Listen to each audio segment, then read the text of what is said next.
What's up guys, in this video I'm gonna show you how to install Zoom on PC in 2025.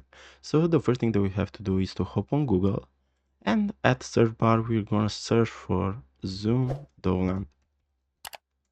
We're gonna search for it, and here at first link you will see Dovland Center for Zoom apps and plugins. We're gonna click on it.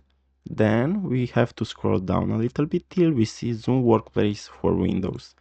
Here we will select our version for Windows. For me is 64 bits. I'm gonna click on it and download. After it has been downloaded, all you have to do is to click on it, and now the installer has started. We're gonna wait. Here we will say yes, and now the installation is successful. We're gonna click on, and as you can see, we installed Zoom. This was the tutorial guys. Thanks for watching, and don't forget to like the video and subscribe to the channel. Bye bye.